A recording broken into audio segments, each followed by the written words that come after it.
नबी करीम अलैहिस्सलाम का ज़िक्र खैर करना, आप सल्लल्लाहु अलैहि वसल्लम के तज़किरे करना, ये बाइस खैर है, बाइस बरकत है।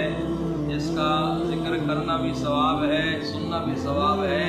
और मेरे महबूब अलैहिस्सलाम का ज़िक्र, आपके तज़किरे हर घड़ी, हर आन, हर वक्त कहीं ना कहीं किसी न किसी शक्ल में होते रहते हैं। अल्लाह पाक ने जो फरमाया व रफ़अना लका ज़िक्रक, महबूब हमने आपका ज़िक्र बुलंद कर दिया। आपके तज़किरे कायनात में, दुनिया में, हर जगह, हर वक्त कहीं ना कहीं किसी न किसी शक्ल में होते रहेंगे और होते रहे हैं और था क़यामत होते रहेंगे। ये बात इसलिए अर्ज़ कर रहा हूँ कि रबीउल अव्वल नबी अलैहिस्सलाम की विलादत का महीना है।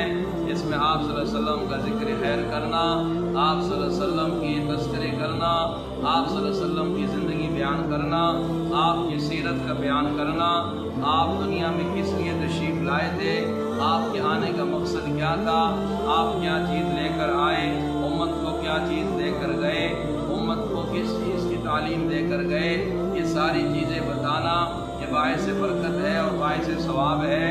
और यही आप सल्लल्लाहु अलैहि वसल्लम की सीरत का और आप सल्लल्लाहु अलैहि वसल्लम की आमद का असल मकसद है। कहीं ऐसा ना हो कि हम अपनी महफिलों में सिर्फ हुज़ूर अलैहिस्सलाम की सूरत का जिक्र करते रहें और आपकी सीरत को छोड़ दें। याद रखें, हम हुज़ूर अलैहिस्सलाम की जैसी सूरत तो नहीं बना सकते और हुज़ूर अलैहिस्सलाम की जैसी सीरत अपना सकते हैं।